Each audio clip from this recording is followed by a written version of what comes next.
परम मंगलमय परात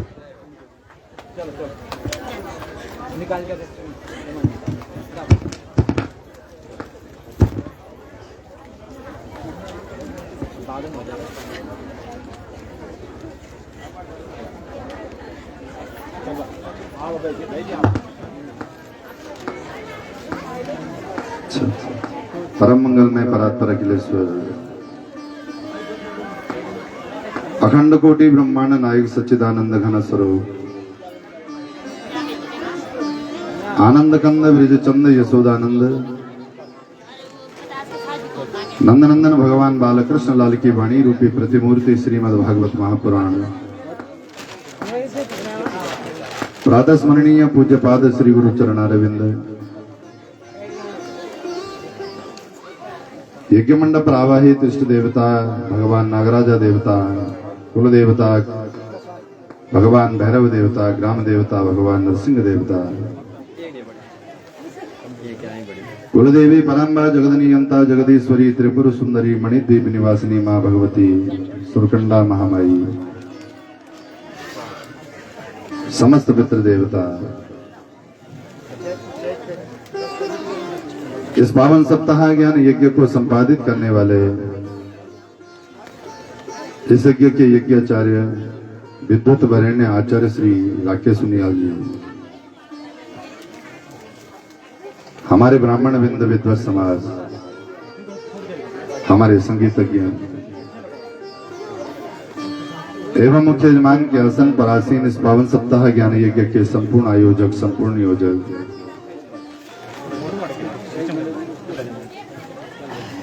श्रीमती मगनी देवी एवं श्री गोपाल सिंह रावत जी,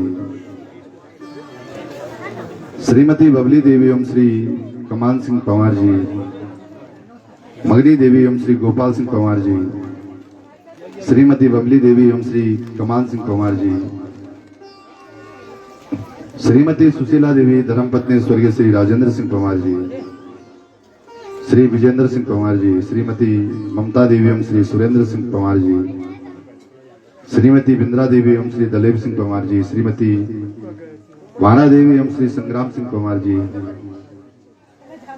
श्रीमती बिमला देवी एवं श्री पूरण सिंह पंवार जी, श्रीमती शैला देवी एवं श्री रविंदर सिंह पंवार जी, श्रीमती बबीता देवी एवं श्री गोविंद सिंह पंवार जी, पंवार परिवार के समस्त सगे संबंधी भाई बंधु नाते रिश्तेदार,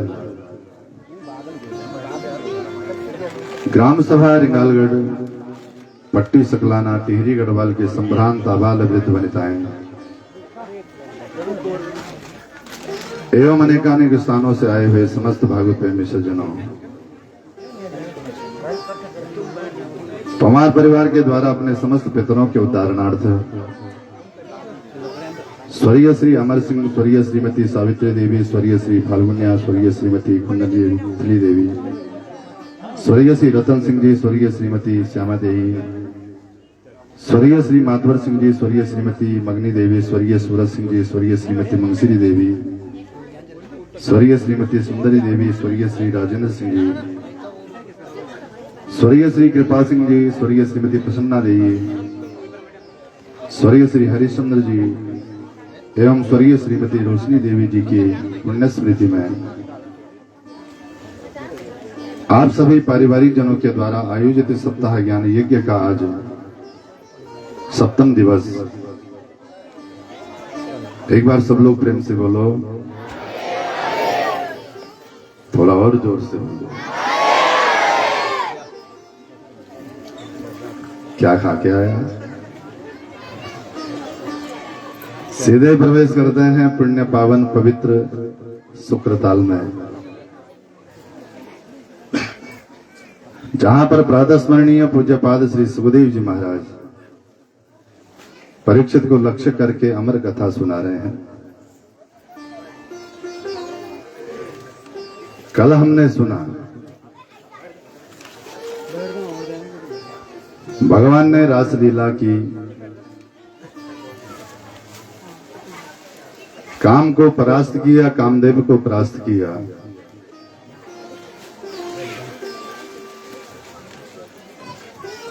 ये जो रासलीला थी ये कोई काम वासना बढ़ाने की लीला नहीं थी,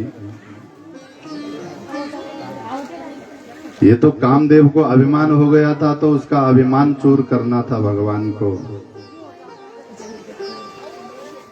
इसीलिए लाखों करोड़ों गोपियों के मध्य में नृत्य करते हुए भगवान काम से परे रहे। और एक बात बहुत ध्यान से सुनना सब लोग,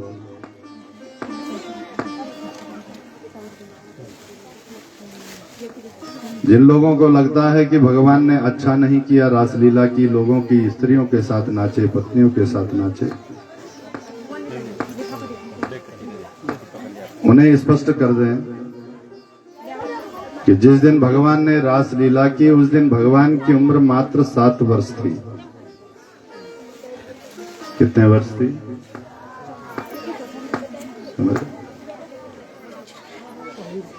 7 साल के थे जिस दिन भगवान ने लाखों करोड़ों गोपियों के साथ नृत्य किया था, रास किया था। और 7 वर्ष के बालक के अंदर न काम होता है, ना लोभ होता है, न विकार होता है। वो तो नाच लिया सो नाच लिया।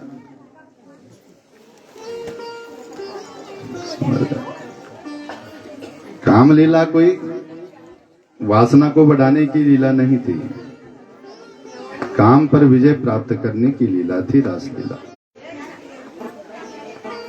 उसके बाद भगवान गुरु सांदीपनी के आश्रम में गए और सांदीपनी मुनि के आश्रम में भगवान की भेंट सुदामा जी से हुई। गुरु पत्नी से निवेदन किया, गुरुजी से निवेदन किया, गुरुजी आपको दक्षिणा रूप में क्या दें? तो गुरुजी ने कहा, बेटा इतना सुयोग्य सुपात्र शिष्य मिल गया, इससे ज्यादा दक्षिणा और मुझे क्या चाहिए?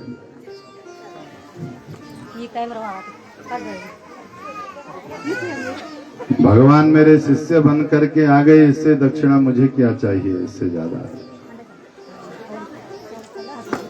कुछ तो मांगो गुरुजी। हमें तो कुछ नहीं चाहिए, पर अपनी गुरु माँ से पूछ लो। तो जाकर के गुरु माँ से पूछा।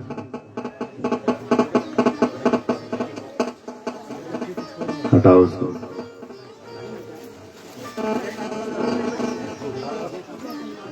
बोलो गोविंद भगवान की जय।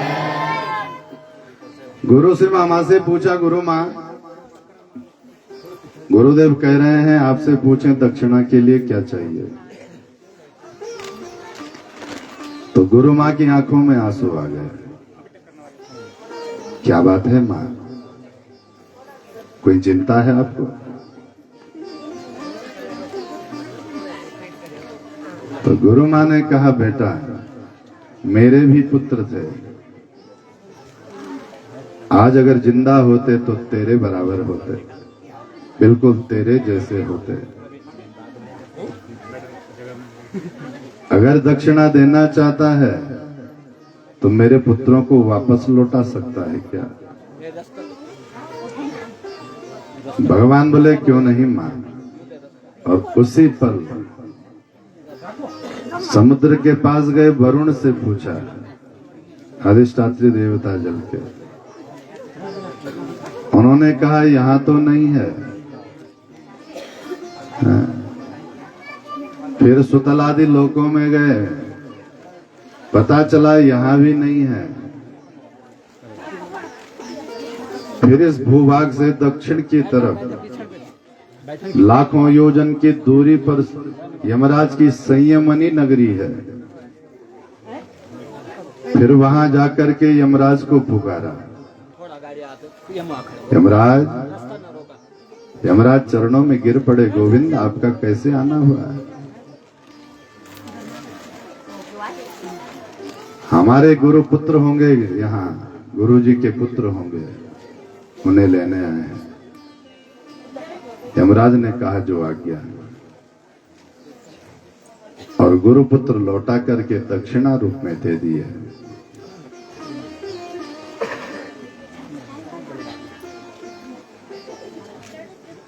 फिर कल हमने सुना गोपी उद्धव संवाद, और कल की जो मुख्य कथा थी वो थी, क्या था कल?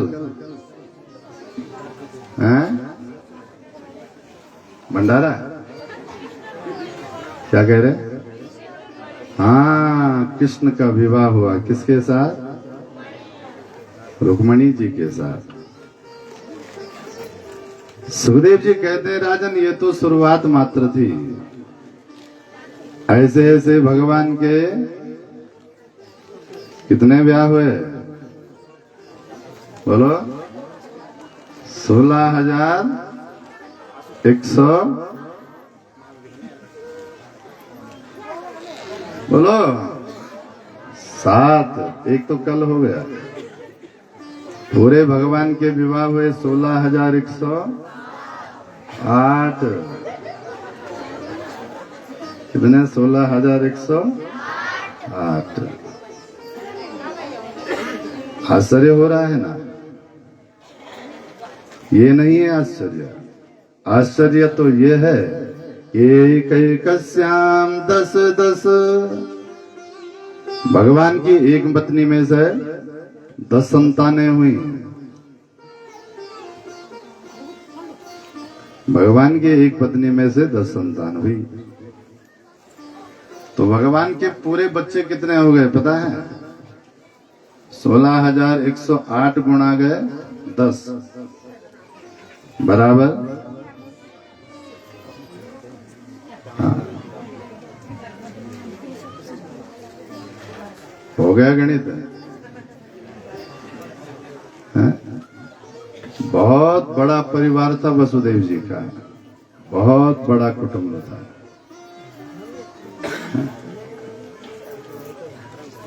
बहुत बड़ा परिवार,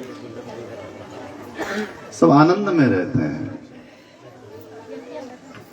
परीक्षित ने प्रश्न किया, गुरुदेव भगवान ने इतने ब्याह किए क्यों? कौन सी समस्या आन पड़ी थी कि भगवान को इतने ब्याह करने पड़े? ये क्या धर्म सम्मत है? भाई एक ब्याह सुना, 2 ब्याह सुने, 3 ब्याह भी सुने, 5 तक सुने, पर ये 16,108 को ज्यादा नहीं हो गए?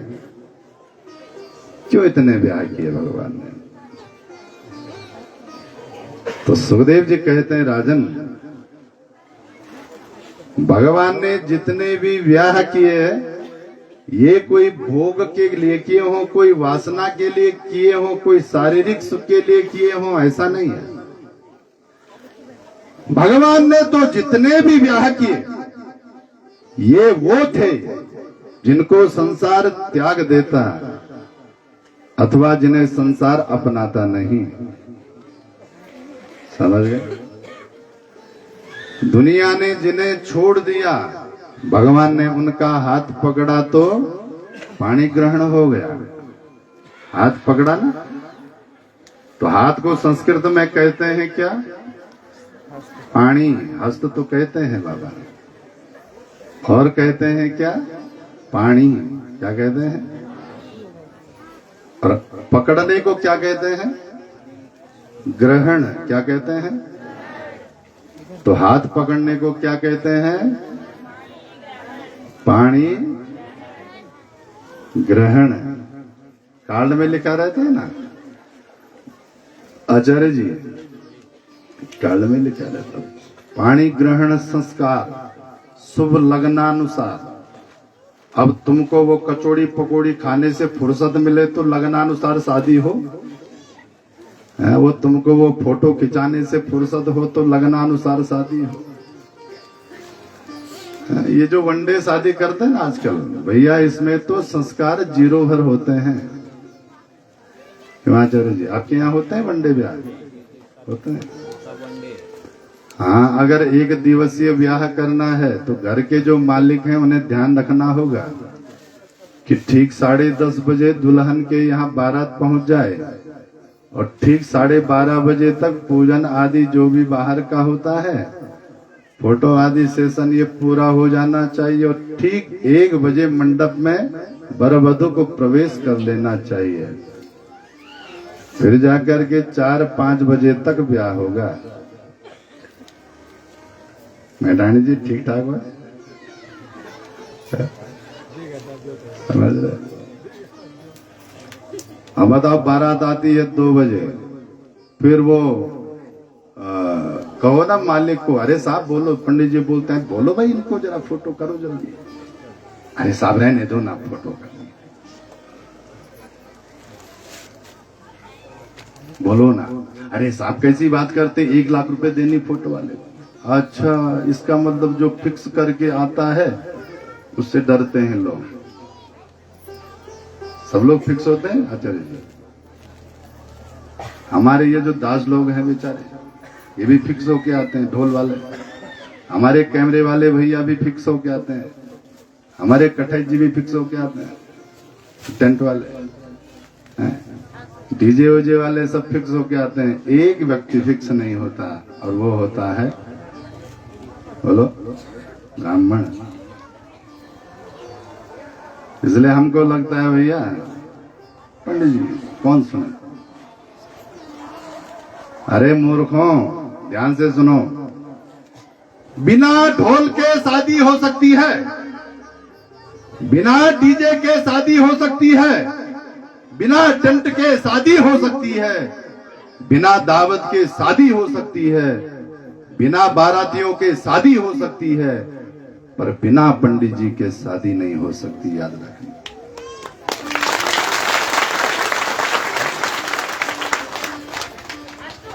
सबको उड़ा उड़ा के डीजे पे फर फर उड़ते नोट, उड़ते ही नहीं नोट, ढोल के ऊपर ऐसे उड़ते नोट। और जब पंडित जी को देने की बारी आती है ना, तो गांव के 4-5 जो सबसे ज्यादा कंजूस होते हैं ना, उनको बुलाते हैं, इधर आ दादा, तब आता दादा, हाँ भाई दादा दक्षिणा। तब बैठती है मीटिंग।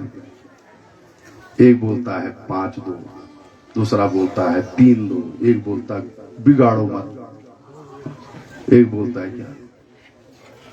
और तब पूछते हैं जो सबसे मुख्य होता है, मतलब जो सबसे ज्यादा निचट्टू होता है, कंजूस, तब वो होता है सुप्रिया।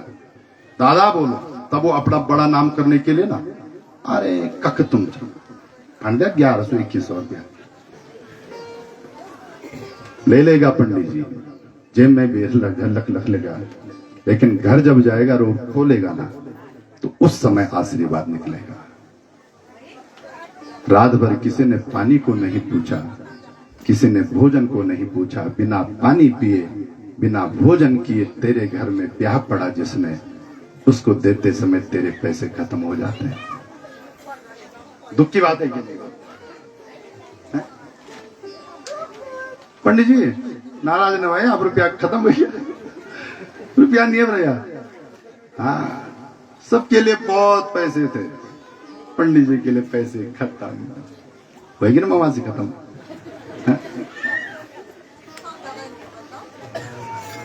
ये सब व्यवस्थाओं में जितना खर्च करते हो ना, उससे ज्यादा ब्राह्मण को देना चाहिए, याद रखना। हाँ, जितना ब्याह में खर्च करते हैं उसका दशांश अगर ब्राह्मण को नहीं गया तो गारंटी से कहते हैं दिल से आशीर्वाद नहीं निकलेगा। पंडित जी के टाइम पे कंजूसी, और फिर वे गए घर महाभारत, बुआरी सासू, बुआरी बोलने में रंदू नहीं पूरी लगी, सास कह रही है तो छह नहीं। पंडित जी जनपत्री देखा, क्या देखे पंडित जी जनपत्री, 10 साल बेटी देखो ना जनपत्री, पंडित जी जुड़ा हुआ था, गराज देखा था, और 10 साल बेटी 100 रुपया नहीं देना है। आचार्य जी मैंने कहा सब कुछ ये जो करते हो ना, इसके बिना ब्याह हो सकता है, पर बिना पंडित जी के ब्याह नहीं हो सकता। और चीजों में समय कम करो, नाचने में समय कम करो, दावत उड़ाने में समय को कम करो, घटाओ, लेकिन संस्कारों के लिए समय कम नहीं होना चाहिए, याद रखना। जिससे जीवन चलेगा ना, जिससे जीवन में खुशियां आएंगी, वो संस्कार बहुत विधिवत रूप से होना चाहिए।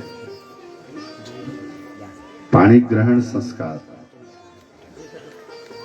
तो भगवान ने जिसका भी हाथ पकड़ा उसके साथ भगवान का विवाह हो गया। इसलिए कुलीन जो नारियां होती है ना, वो हर किसी का स्पर्श नहीं करती, हर किसी को हाथ नहीं थमाती। आजकल तो मॉडर्न जमाना आ गया, बच्चे पढ़ने निकले हैं, लड़का लड़की का हाथ पकड़ा है, फिर चल रहा है, फिर रील बन रही रील। गलत रास्ते पर चल रहे हो बेटा। किसी स्त्री का हाथ अगर किसी पर पुरुष ने पकड़ लिया दुर्भाव से अथवा स्वभाव से, रिश्ता भी होना चाहिए। पिता है वो अलग विषय है, भाई है वो अलग विषय है, लेकिन आप किसके हाथों में अपना हाथ दे रहे हैं, ये सोचने वाली बात है।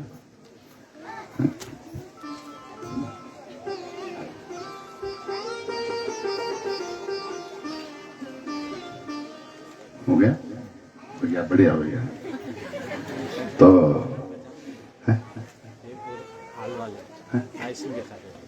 अच्छा, हाँ, खाल वाले उनके बड़े भाई, उनके चाचा जी, ठीक है यार, राजी खुशी।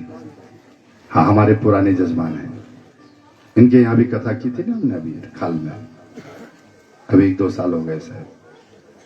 बोलो गोविंद भगवान की।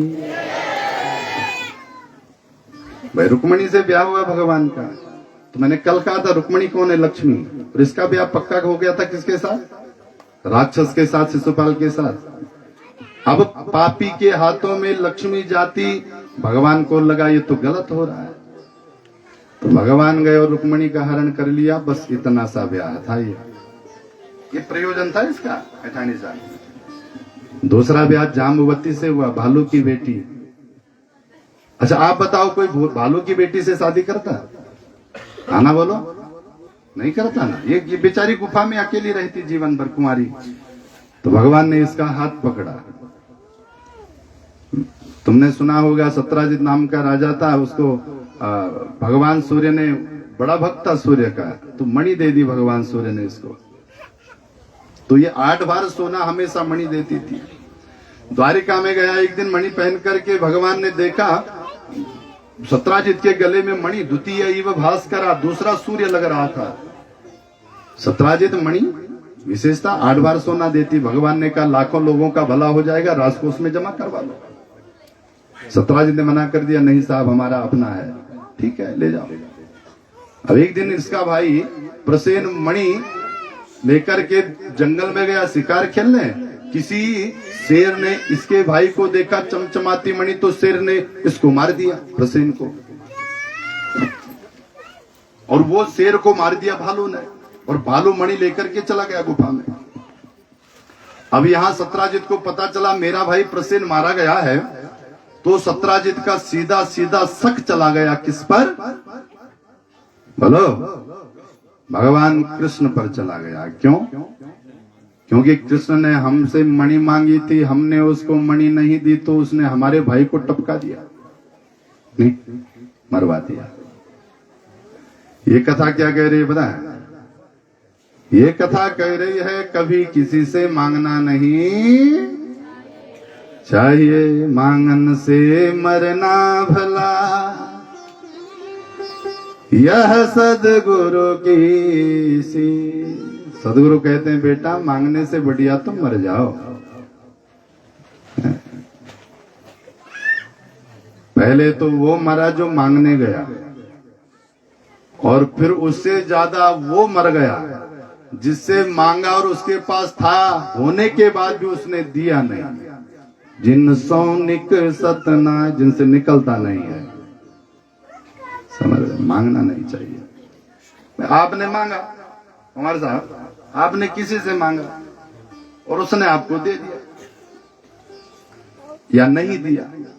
अब दे दिया तो 50 लोगों से बोलेगा मैंने दिया, मैंने किया,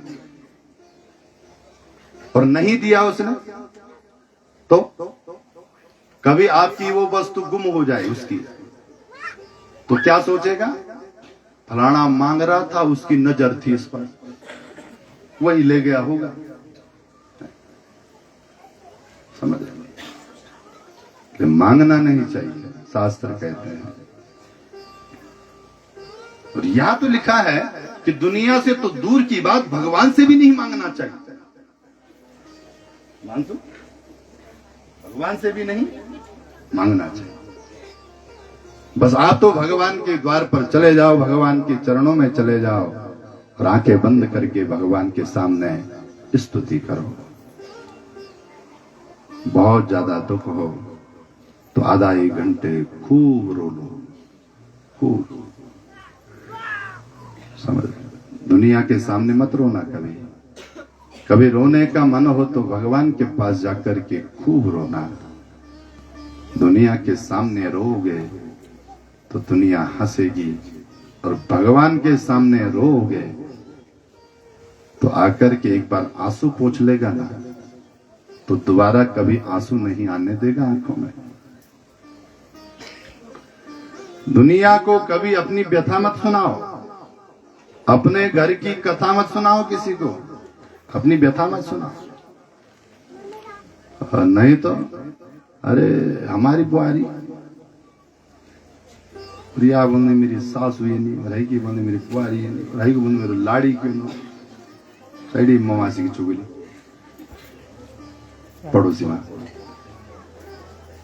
अब पड़ोसी सुनेगा आपकी व्यथा ना, आप रो रहे लगे, अरे क्या बोल मेरी जो गए खराब है।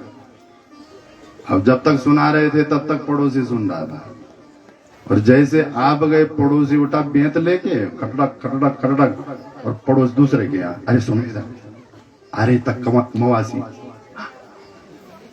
झगड़ा मचू झगड़ा। आपकी जो व्यथा थी ना, वो पूरे गांव की कथा बन गई, वो पूरे सकलाना की कथा बन गई। लोग आपके घर की कथा सुनाने लगे मरोड़ा में जाकर के, फलानी जगह क्या आपका बताओ। अरे मूर्खों, दुनिया खुश होती है, दुनिया हंसती है आपके ऊपर।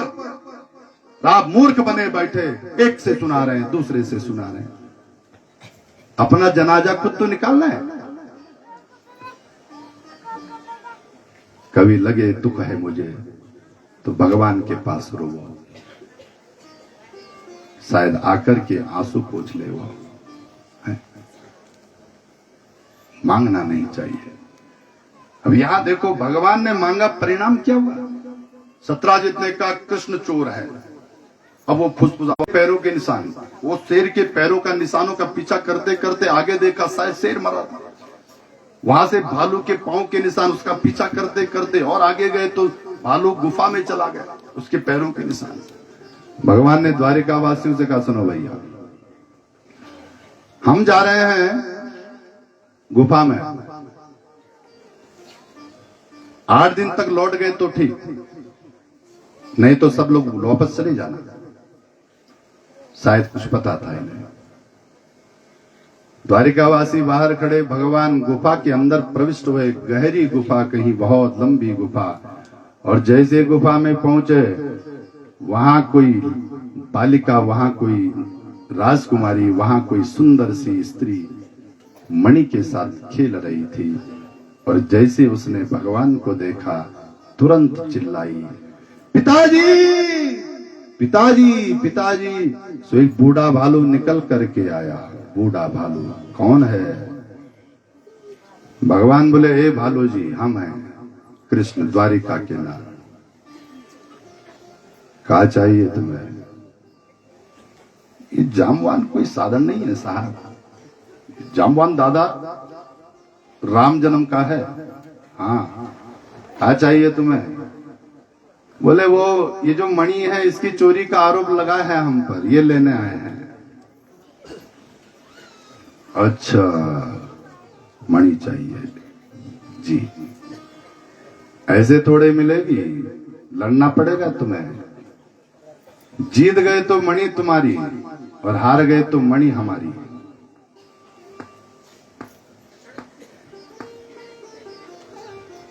ठीक है। ये जामवान कौन है पता है? राम जन्म का है। भगवान राम ने जब लंका पर विजय श्री प्राप्त की तो वहां से आए अयोध्या, तो सबसे कहा, मांगो भाई, आप तो हम राजा बन गए, अवध नरेश बन गए। तो किसी ने धर्म मांगा, किसी ने अर्थ मांगा, किसी ने काम मांगा, किसी ने कुछ मांगा, रुचि मांगी। किसी ने कहा, हमें तो चरणों में निर्वाण चाहिए, हमें तो चरणों में प्रीति चाहिए, हमें मोक्ष नहीं चाहिए। धर्म न अर्थ न काम रुचि, गति न चाहमो निर्वाण। जन्म जन्म रति राम पद, यह वरदान नाम। किसी ने कहा, हमको धर्म नहीं चाहिए, अर्थ नहीं चाहिए, काम मोक्ष ये सब नहीं चाहिए।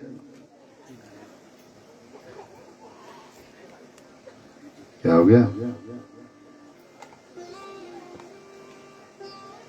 जन्म जन्म भर हमको राम के चरणों में प्रीति चाहिए, प्रेम चाहिए। मांगा सबने। अब आई जामवान भालू की बारी। दादा, भगवान ने कहा, बूढ़े हैं ना दादा, आप नहीं मांगोगे? जामवान ने कहा, राम क्या मांगो? कुछ तो मांगो दादा, देना चाहते हो राम? हाँ। तो जामवान ने क्या मांगा पता है?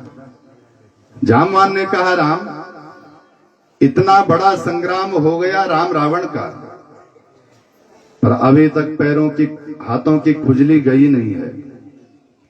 तो बोले, देना चाहते हो तो हो जाए 2-2 हाथ, हो जाए लड़ाई आपकी और मेरी, हो जाए युद्ध। राम जी ने कहा नहीं दादा, यहां हम मर्यादा पुरुषोत्तम बनकर के आए हैं और मर्यादा स्वीकृति नहीं देती। स्वामी सेवक का युद्ध हो, मर्यादा स्वीकृति नहीं देती। पिता पुत्र का युद्ध हो, मर्यादा स्वीकृति नहीं देती। सास बहू का युद्ध हो। हाँ, ये मर्यादा के विरुद्ध है युद्ध करना। देखो, युद्ध अलग है और लड़ाई अलग विषय है, समझ रहे? लोग कहते हैं फलाने घर में सास बहू की लड़ाई हो रही है, तो कौन सी बड़ी बात है? भैया हम तो कहते हैं खूब लड़ो। सुनना है? अच्छा, कौन सी बड़ी बात है इसमें? अच्छा एक बात बताओ, क्या माँ और बेटी का झगड़ा नहीं होता? हाँ ना बोलो।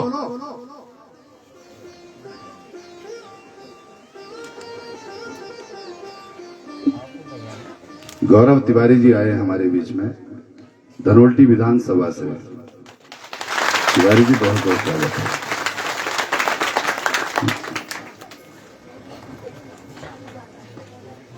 बोलो भक्त वत्सल भगवान की। क्या कह रहे थे हम? हाँ, क्या सास और बहू का, क्या बेटी और माँ का झगड़ा नहीं होता? बोलो, होता है ना। तो सास बहू का झगड़ा हो रहा है तो कौन सी बड़ी बात है? अगर आपको आश्चर्य हो रहा है इस बात का कि सास और बहू का झगड़ा हो रहा है, बोलती कि नहीं? फिर बेटी कहती है डांटा मत करो मुझे। नहीं, वैसे ही लड़ा करो सास बहू भी, झगड़ो। कभी मन होता है बहू के साथ लड़ने का तो खूब लड़ो, खूब डांटो उसको, फटकारो। लेकिन 4 घंटे बाद जब वो खेत से लौटे ना, तो एक पानी का गिलास लेकर के जाना उसके पास। हे, टाइम से क्यों नहीं आती घर? दिन भर लगी रहती है, पानी पी ले, खाना खा ले, गरम कर ले, मैं कर दूं गरम। बहू पिघलेगी कि नहीं पिघलेगी? बोलो, पिघलेगी। बहू का कभी मन हो सास को डांटने का तो खूब डांटो, खूब। और फिर 4 घंटे बाद खाली चाय लेके जाओ, लो काली चाय पियो। गैस होता है आपको? लगी रहती बड़बड़। ध्यान रखा करो शरीर का। कभी युद्ध नहीं होगा घरों में, कभी द्वेष नहीं होगा। यहां से लड़ो ना सब, लड़ा करो। सच बात तो यह है साहब, जिस दिन से हमने लड़ना छोड़ा है उसी दिन से तो प्रेम खत्म हो गया। बोलो,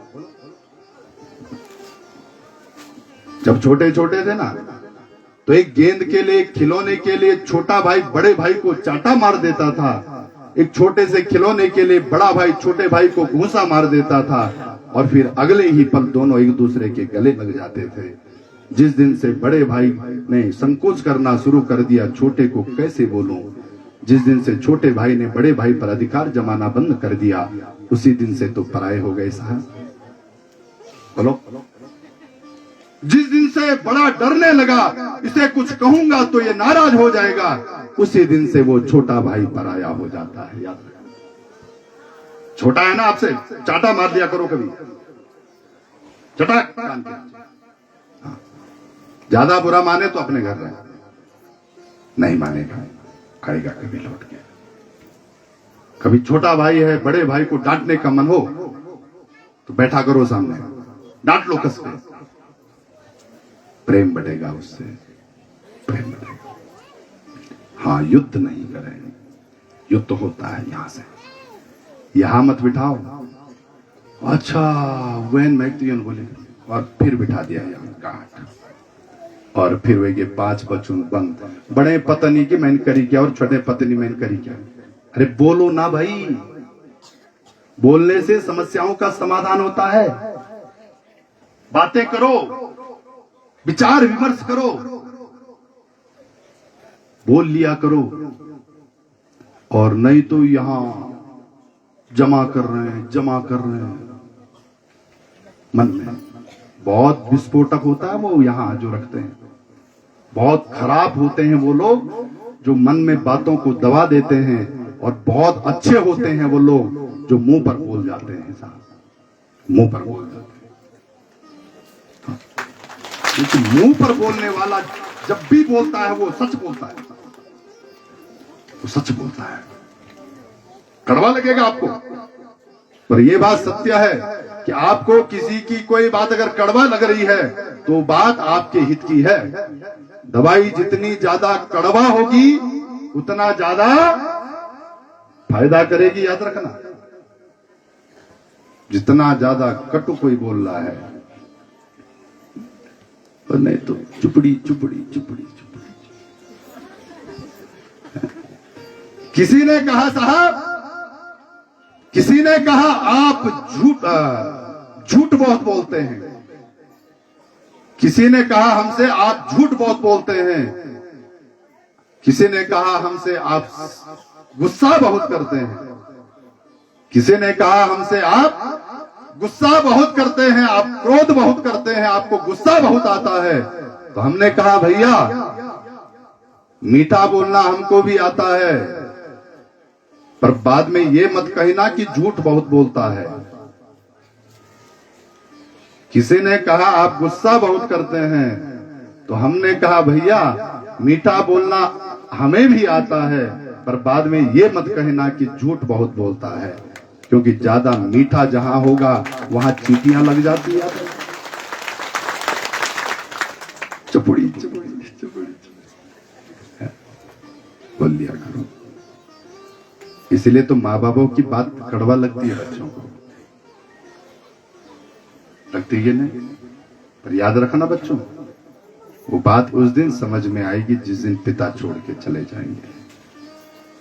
तब एकांत में बैठ करके रोगे।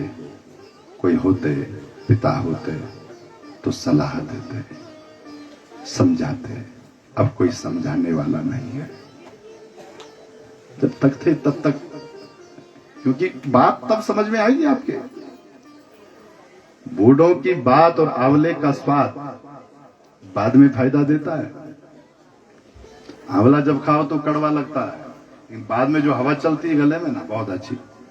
बूढ़े जब बोलते हैं तब कड़वा जरूर लगता है, पर बाद में वो बात आपके लिए हितकारी होती है।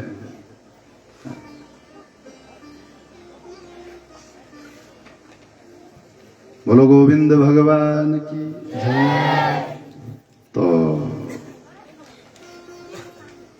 राम जी ने कहा दादा आपने हमसे युद्ध मांगा, ये मर्यादा की विरुद्ध है। स्वामी सेवक का युद्ध नहीं हो सकता, पर हां आपने हमसे मांगा है तो देना तो पड़ेगा। मेरा आशीर्वाद है दादा, तुम युग युग तक जियोगे।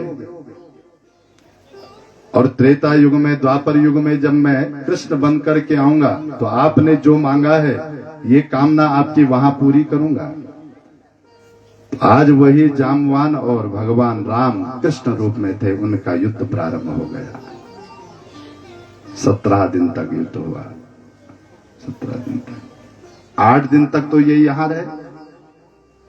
द्वारिकावासी घबरा गए। उन्होंने कहा हो ना हो कुछ अनर्थ हो गया। और कृष्ण ने कहा था 8 दिन के बाद तुम लोग चले जाना। तो द्वारिकावासी घर गए बड़े दुखी। वसुदेव जी रोने लगे। नारद जी आए, क्या बात है वसुदेव जी? महाराज वो कृष्ण गया था गुफा में मणि ढूंढने के लिए, अभी तक लौटा नहीं, 8 दिन होने को आए।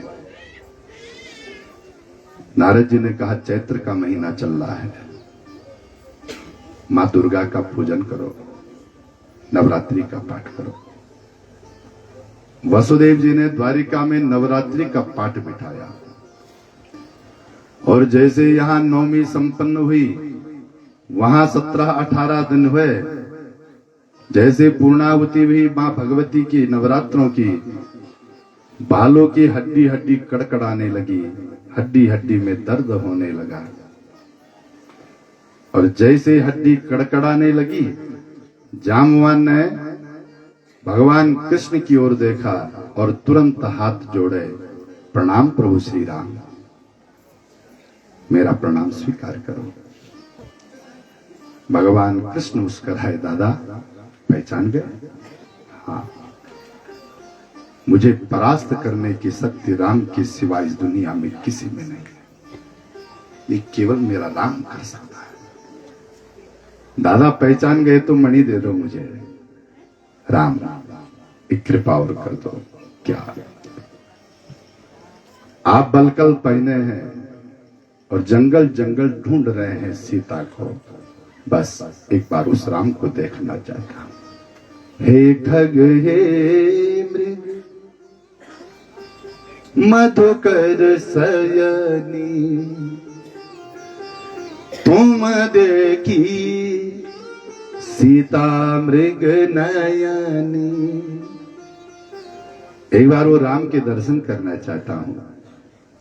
और उसी समय भगवान कृष्ण राम के उस स्वरूप में परिणीत हो गए। गुरु रामचंद्र भगवान की जय, कृष्णचंद्र भगवान की जय। भगवान ने मणि ली तो जामवान जी ने कहा, प्रभु एक विनती है आपसे, ये मणि मेरी बिटिया को बहुत अच्छी लगती है, आपको मणि चाहिए तो बिटिया भी ले जानी पड़ेगी। भगवान ने विचार किया, बात भी सही है, अगर मैंने इसका हाथ नहीं थामा तो बेचारी यही कुंवारी मर जाएगी। तो भगवान ने उसी क्षण जाम्बुवती का हाथ पकड़ लिया और दूसरा ब्याह हो गया।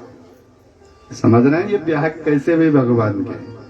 फिर तीसरा ब्याह सत्यभामा के साथ सत्राजित को मणि दी, भैया हम चोर नहीं, ये जाम्बुवती साथ में है, इसके पिता लेके गए थे। सत्राजित बड़े घबराए, हमें क्षमा करो प्रभु। ब्याह हो गया। चौथा ब्याह भगवान का कालिंदी के साथ में हुआ। ये कालिंदी कौन है? सूर्य तनया, यमराज की बहन। भगवान सूर्य की बेटी है ये यमुना, और यमराज की सगी बहन है। अच्छा आप बताओ, कोई यमराज की बहन से शादी करता? बोलो, नहीं करता ना। यमराज की बहन से शादी करते तो साला सुबह शाम घर पर खड़ा हो जाता। और किसको अच्छा लगता है यमराज खड़ा हो जाए घर पर?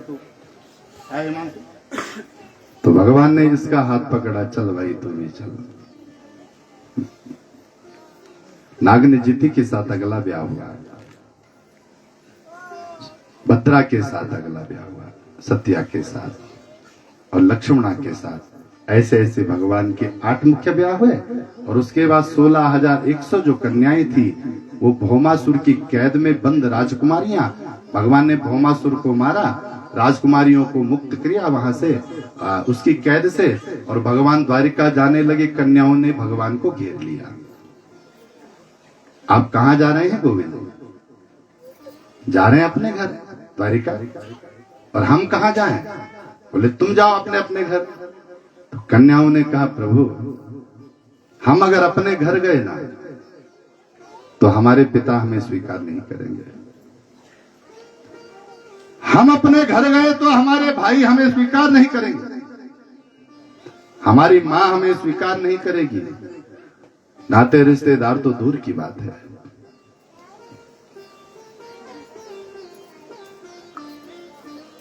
नूनं गृह्णन्ति पतया पितरो सुताव, नूनं गृह्णन्ति पतया पितरो सुताव,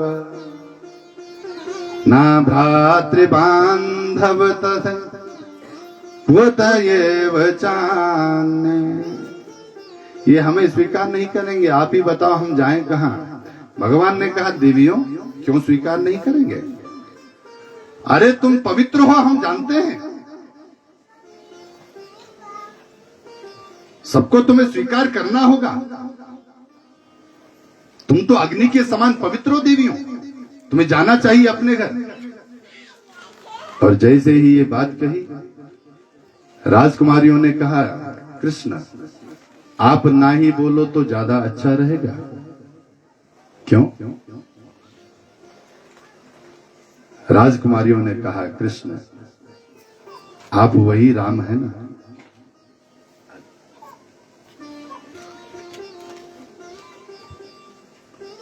आप वही राम हैं।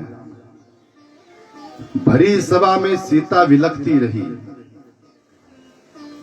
निवेदन करती रही। अच्छा, दयाल सिंह जी, ये दयाल सिंह जी हैं। बहुत बहुत स्वागत है आपका साहब, बहुत बहुत। ये हमारे चिर परिचित हैं। कहाँ थे आजकल? चुनाव के चक्कर में है आजकल। अच्छा, ठीक है, बढ़िया है। बोलो गोविंद भगवान की। राजकुमारियों ने कहा, आप वही राम है ना? भरी सभा में सीता विलखती रही, सीता रोती रही, राम मैं पवित्र हूं, फिर भी आपने सीता को त्याग दिया। भगवान ने विचार किया, बात भी सही है। अगर मैंने इन्हें स्वीकार नहीं किया तो इनके पास एक ही मार्ग बचता है, कुमार्ग। इनके पास एक ही रास्ता बचता है, गलत रास्ता। और भारत की नारी अगर गलत रास्ते पर चली गई तो भारत की नारी का अपमान हो जाएगा। और भारत की नारी का अगर अपमान हुआ तो भारत की संस्कृति नष्ट हो जाएगी, भारत के संस्कार नष्ट हो जाएंगे, और सबसे बड़ी बात, भारत की महत्ता समाप्त हो जाएगी। भारत महान है क्यों? क्योंकि भारत की संस्कृति महान है। भारत महान है क्यों? क्योंकि भारत के संस्कार महान है। और भारत महान है क्यों? क्योंकि भारत की नारियां महान है, भारत की स्त्रियां महान है। हमारे यहाँ तो स्त्री को बहुत ऊंचा स्थान दिया गया है साहब, बहुत ऊंचा पद दिया गया है। हमारे यहाँ तो लिखा है, जिस घर में, जिस गांव में, जिस परिवार में नारी का अपमान होता है, वहां से देवता चले जाते हैं। कितना यज्ञ पूजा पाठ अर्चना करवा लो, अगर घर में नारी का सम्मान नहीं हो रहा है, नारी को सताया जा रहा है, तो उस घर से रिद्धियां, सिद्धियां, भगवान ये सब चले जाते हैं। और जहां नारी का सम्मान होता है वहां देवता रहते हैं। यत्र नार्यस्तु पूजन्ते रमन्ते तत्र देवता। जहां नारी का सम्मान होता है वहां देवता रहते हैं। नारी को बहुत ऊंचा पद दिया गया है। और फिर रात रात जागते हुए अपने बच्चे को दूध पिलाती है। ये अद्भुत शक्ति है, ये सृजन शक्ति है नारी। नारी का सम्मान, परिवार की संस्कृति संस्कार बचे रहेंगे, याद रखना। बच्चे को जो संस्कार देती है वो माँ होती है, माँ। समझ रहे हैं? हाँ। जहां की संस्कृति महान होती है, जहां के संस्कार महान होते हैं, वो देश हो, वो घर हो, वो परिवार हो, वो वंदनीय होता है। भारत महान है क्यों पता है? क्योंकि भारत की संस्कृति महान है। भारत महान है क्यों? क्योंकि भारत के संस्कार महान है। भारत महान है क्यों? क्योंकि यहाँ की नारियां महान है। यहाँ की नारियां महान है।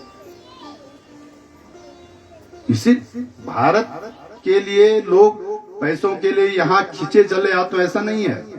वैभव के लिए चले आते हो, ऐसा नहीं है। यहाँ की संस्कृति और संस्कारों को देखने के लिए विदेशी लोग दौड़े आते हैं भारतवर्ष में। केवल यहाँ के संस्कार खींचते हैं उन्हें, यहाँ की संस्कृति खींचती है उन्हें। इसीलिए पूरे विश्व में भारत को कोई पद दिया है तो वो मां का पद है। किस चीज का पद है? बोलो। मां का पद है। बच्चे को जो संस्कार देती है वो होती है मां, और पूरे विश्व को जो संस्कार देती है वो है, बोलो, भारत मां। बोलो भारत माता की। कितना सुंदर देश है मेरा साहब, कितना सुंदर। ये वंदन की भूमि है, ये अभिनंदन की भूमि है साहब। दो पंक्ति गाते हैं। थोड़ी देर के लिए अपने भारतवर्ष के लिए वंदन करें, ताली बजाएं। जहाँ डाल डाल पर सोने की चिड़िया करती है बसेरा, वो भारत देश है मेरा, वो भारत देश है। जहाँ डाल डाल पर सोने की चिड़िया करती है बसेरा, वो भारत देश है मेरा, वो भारत देश है मेरा। जहाँ डाल डाल पर सोने की चिड़िया करती है बसेरा, वो भारत देश है मेरा, वो भारत देश है मेरा। मेरा भारत देश है मेरा, वो भारत देश है मेरा। जहाँ सत्य अहिंसा और धर्म का पग पग लगता है डेरा, वो भारत देश है मेरा, वो भारत देश है मेरा, वो भारत देश है मेरा, वो भारत देश है मेरा। जय भारती भारती जय भारती माँ भारती, जय भारती माँ भारती, जय भारती माँ भारती। इनके लाइन। प्रभु नाम की माला जपते प्रभु नाम की माला, जहाँ सूरज सबसे पहले आकर डाले अपना डेरा, वो भारत देश है मेरा।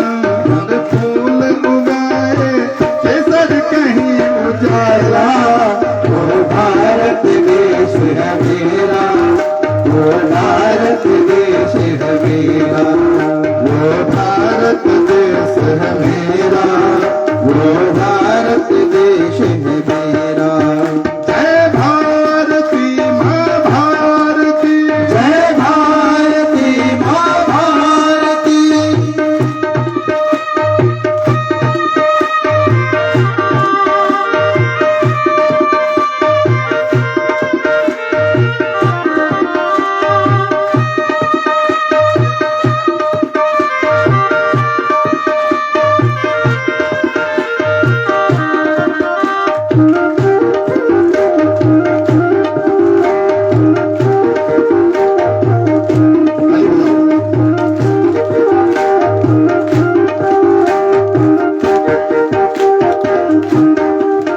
जहाँ आसमान से बातें करते मंदिर और शिवाला, हरि ओम हरि ओम हरि ओम हरि ओम।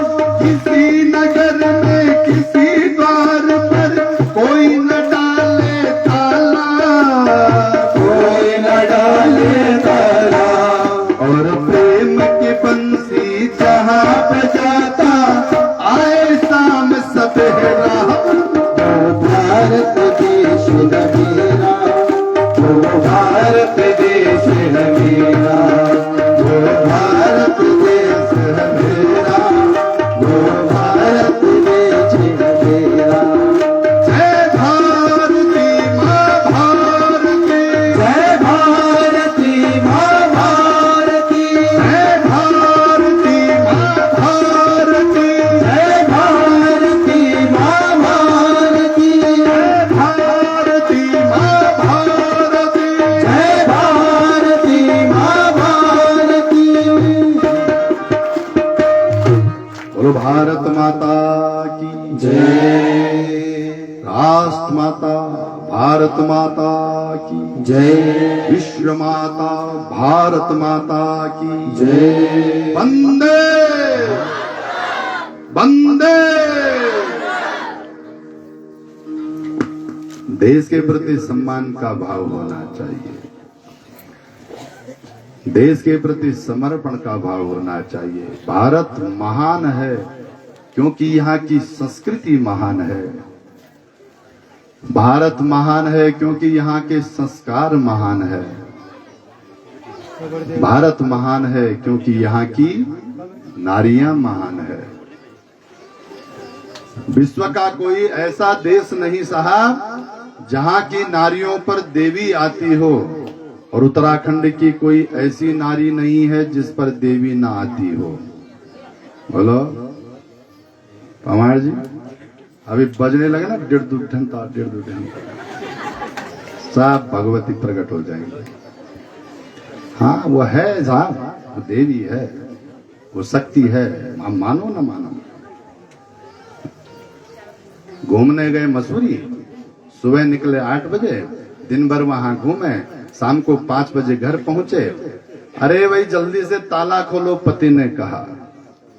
पत्नी ने फटाफट चाबी निकाली, ताला खोला, पति अंदर गया, बिस्तर लगा था, लेट गया। ओहो आज तो मर गए, बड़ी थकान हो गई। सुनो भाई जरा पानी पिलाओ। पत्नी दौड़ी दौड़ी रसोई में गई, पानी लेके पियो, चाय बना दो थोड़ा सा। हाँ। पत्नी बोली बस आप विश्राम करो, मैं अभी बना के लाई। जरा सोचो, आप भी घूमने गए थे, वो भी साथ में घूमने गई थी। आप 6 घंटे बाद आए तो आपकी कमर टूट गई, और वो घर आने के बाद भी 4 घंटे लगातार काम करती रही हंसते हुए। देवी है कि नहीं बोलो? हम तो 2 घंटे करते हैं ना, कुछ भी 4 घंटे कमर सीधी करने के लिए चाहिए। टूट गया रे कमर। स्त्री एक बार जागती है ना, तो उसके बाद तब लेटती है जब सारी दुनिया सो जाती है, जब पंछी सो जाते हैं साथ, जब तारे टिमटमाने लगते हैं, सारा गांव सो जाता है, तब स्त्री सोती है। ये कोई स्त्री कोई शक्ति कर सकती है साहब, कोई देवी कर सकती है। भारत की नारी महान है, साक्षात देवी का स्वरूप है, सम्मान होना चाहिए। 1100 कन्या भौमासुर की कैद में बंद राजकुमारियां, सोचा अगर इनको नहीं अपनाया तो ये गलत रास्ते पर चली जाएंगी, इनका अपमान होने लगेगा, भारत की संस्कृति संस्कार नष्ट हो जाएंगे। संस्कृति को बचाने के लिए भगवान ने 16,100 कन्याओं के हाथ पकड़े और ब्याह संपन्न हुआ उनके साथ। 16,108 ब्याह हुए, और प्रत्येक पत्नी में से भगवान की 10 संतान हुई। एक एक श्याम 10-10। बहुत बड़ा था यदुकुल, बहुत बड़ा, बहुत बच्चे। कितने बच्चे थे भगवान के? गणित किया तुमने? बोलो भाई, बैठे इधर, नहीं किया? अभी तो कर रहे थे। इतने बच्चे वे भगवान के। और सुनो कितने बच्चे थे, कितना बड़ा यदुवंश था। है? यहां इतना जरूर लिखा है कि यदुकुल के जो आचार्य थे उनकी संख्या थी 3,08,000। अब आप सोचो बच्चे कितने रहे होंगे। बहुत बड़ा यदुवंश था, बहुत बड़ा परिवार। कृष्ण ने विचार किया ये गुस्से में कैसे लगती होगी, पता लोग यहां तरस जाते, हमारी पत्नी हंसते हुए कैसे लगती होगी।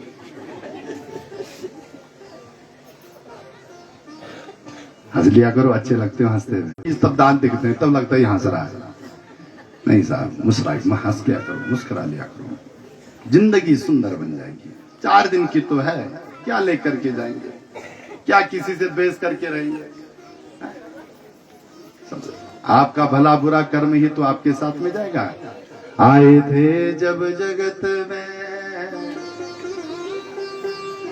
जग हंसा हम रोए, ऐसी करनी कर चलो, हम हंसे जग रोए। जिस दिन दुनिया में आए उस दिन सारी दुनिया हंस रही थी, और जो पैदा हुआ वो रो रहा था। कहीं ऐसा करके मत जाना कि जिस दिन जाओ उस दिन भी दुनिया हंसे और आप रो रहे हो। नहीं नहीं, ऐसा करके जाना जिस दिन दुनिया छोड़ के जाए उस दिन हम हंसे जग रोए, उस दिन हम हंस रहे हो और सारी दुनिया सारा गांव रो रहा हो।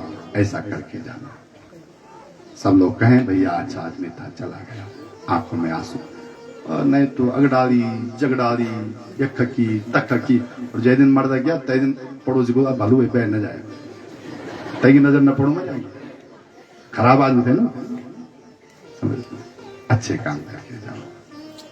संसार में अमर होकर के जाओ साहब, अमर होकर के।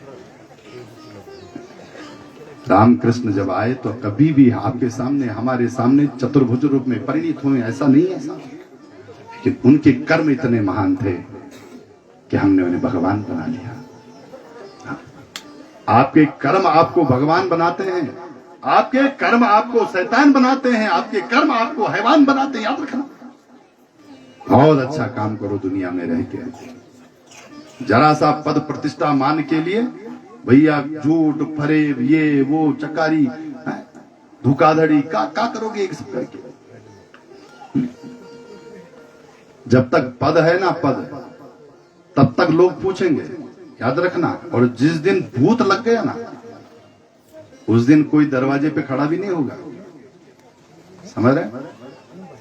जब तक मजिस्ट्रेट थे, जब तक डीएम एसडीएम थे, जब तक मंत्री जी थे, जब तक विधायक थे, तब तक सारी दुनिया घूमती थी, नमस्कार जी, नमस्कार मंत्री जी, आओ साहब, डीएम साहब, मजिस्ट्रेट साहब, जो भी है जिलाधिकारी।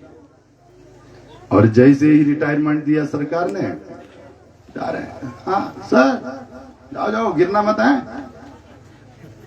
मान पद प्रतिष्ठा केवल तब तक है जब तक आपके पास पद है। मान प्रतिष्ठा केवल तब तक है, याद रखना। जिस दिन वो छिन जाएगी, उस दिन कोई पूछने वाला नहीं है। इसलिए अपना मान, अपना पद ऐसा बनाओ साहब, उससे प्रतिष्ठा जोड़ो, हमेशा बनी रहेगी, हमेशा। आनंद में रहते हैं सब, भगवान खुशी खुशी रहते हैं। 16,108 रानियां, कभी कोई गुस्सा, कोई किसी को कोई शिकायत नहीं, सब अपने में आनंद है।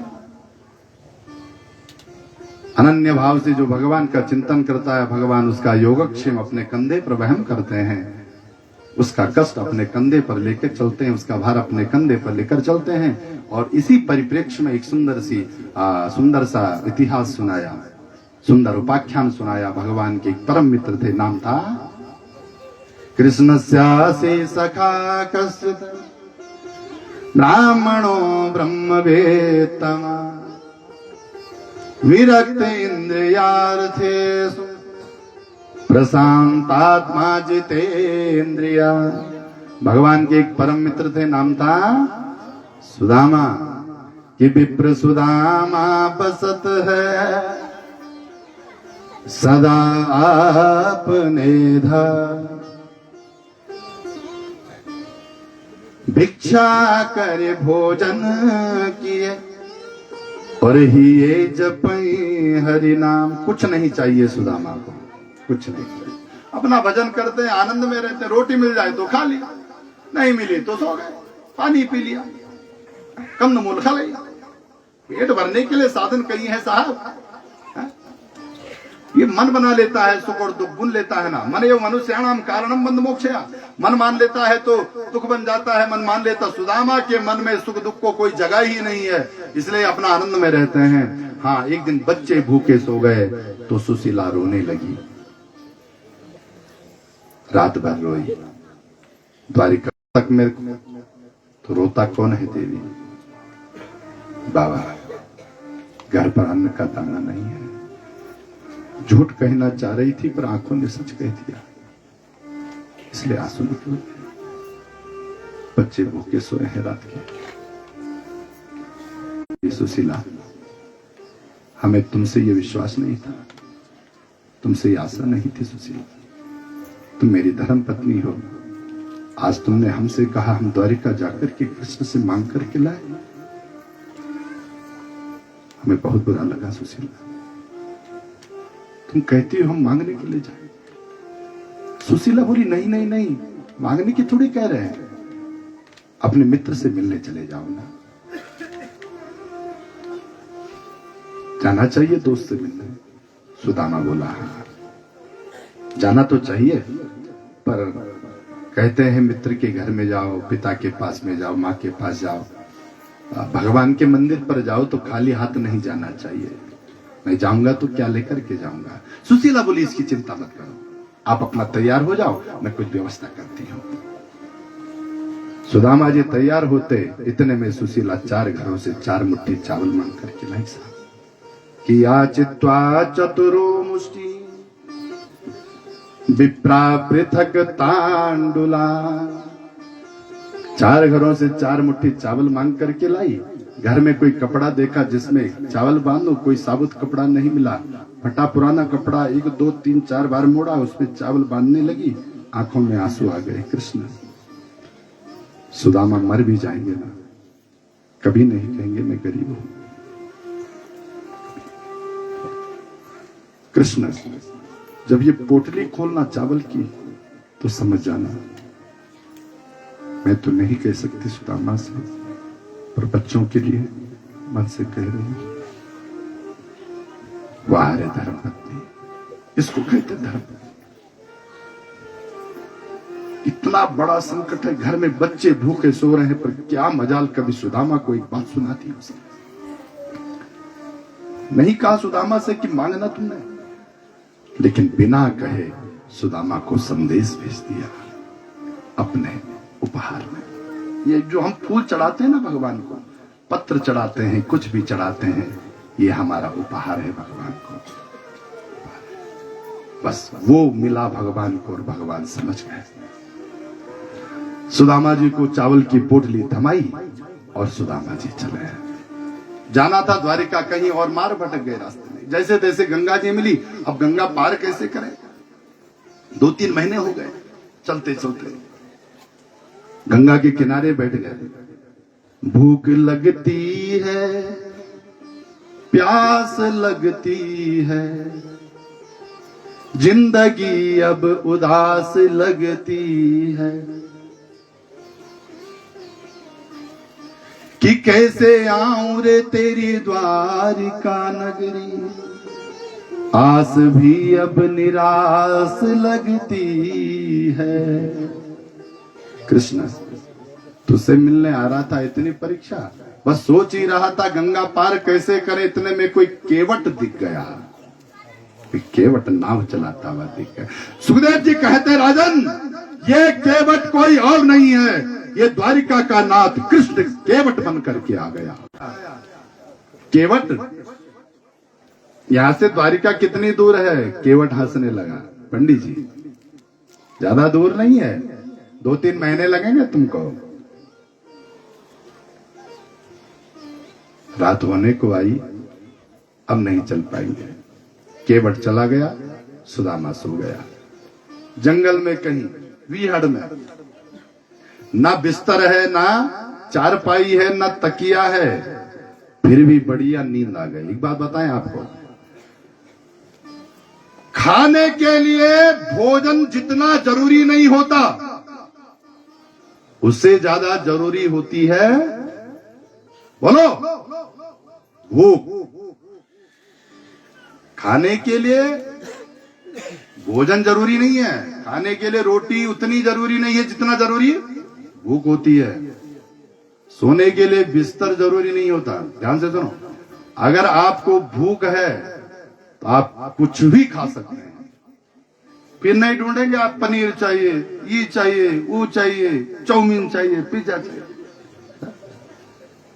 भूख लगी है ना, तो 2 दिन का बासी पड़ा होगा, आप उसको भी खा जाएंगे, और वो भी पच जाएगा।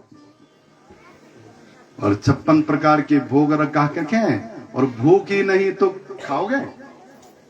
भगवान से प्रार्थना करो, प्रभु रोटी 1 कम दे देना चलेगा, पर भूख बढ़िया देना, भूख बढ़िया देना। बिस्तर 1 कम दे देना प्रभु, पर बोलो नींद बढ़िया देना। कुछ लोग इतने भाग्यशाली होते हैं, कहीं भी बैठ जाओ ना, सोफे पे बैठ जाओ, कुर्सी पे बैठ, और कुछ लोग डल्लब के गिद्दे गद्दे बिछे, एसी लगा है, घर में खुशबू आ रही है, रात भर खरड़ खरड़। क्या? अरे नींद नहीं होनी, क्या करोगे डल्लब के गद्दे का? भगवान से कहो, प्रभु बिस्तर 1 कम दे देना, पर नींद बढ़िया देना। सोने के लिए बिस्तर नहीं साहब, सोने के लिए नींद की जरूरत होती है। सत्याम चितो किम कसिपो प्रयास, बाहो स्वसीद उपबर्हणे किम। सत्यांजलो किम पुरुधान्य पात्र दिग्बल कलादो सत्य किम दुकूल। सत्य स्वरूप में भगवान ने इतनी बड़ी पृथ्वी दी है, बिस्तर ना मिले तो भी आपको नींद आनी चाहिए। भावो सो सिद्ध है, भगवान ने सत्य स्वरूप में आपको बाजू दी है, आपको हथेलियां दी हैं, बहुत सारे बर्तन ना मिले तो भी आपका काम चलना चाहिए। गिलास ना मिले तो भी पानी पी लो, चम्मच ना मिले तो भी खाना खा लो, गिलास ना मिले तो पानी पी लो। कैसे है? ऐसे चमोट लगा के, आहा बड़ा आनंद आता है। चम्मच को से खाने में उतना आनंद नहीं आता भोजन को, जितना कि हाथ से भोजन करने में आनंद आता है। चम्मच से तो निराला, गर्म है ठंडा है राम जाने, लेकिन हाथ से जब मिलाते हैं ना ऐसा दाल भात है, अपना आप ठंडा होगा। अब पता चला बेटा तुझे अनुभव क्यों है? अच्छा ये हंसा की रोया? बोलो गोविंद भगवान की।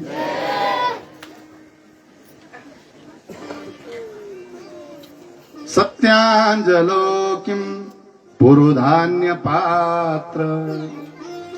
हाथ से खाना चाहिए भोजन ना, हाथ से।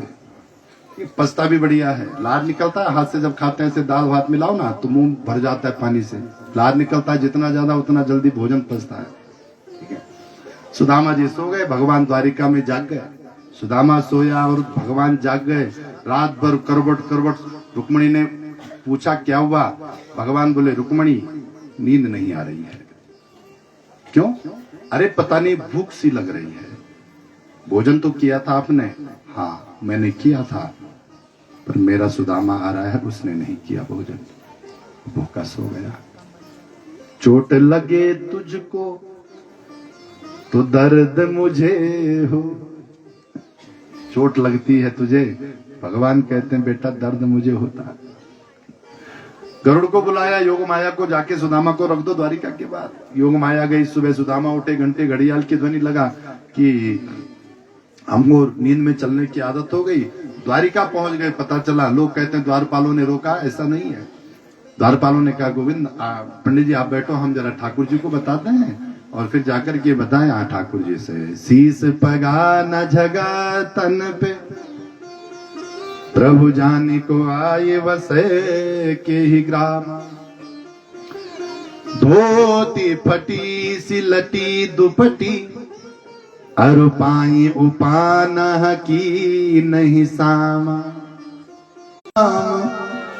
बतावत आपनु नाम सुदामा। द्वार पर कोई ब्राह्मण आया है, कौन है? द्वारपालों ने कहा सुदामा नाम बताया। भगवान भागे सुदामा से मिलने के लिए।